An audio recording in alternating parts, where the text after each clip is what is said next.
চলতেছে ছোট মেয়েদের গুপ্তধন দৌড় প্রতিযোগিতা।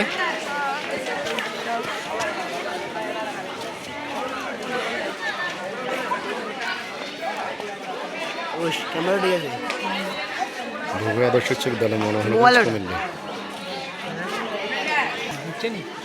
চলতেছে ছোট মেয়েদের গুপ্তধন দৌড় প্রতিযোগিতা, দেখা যাক।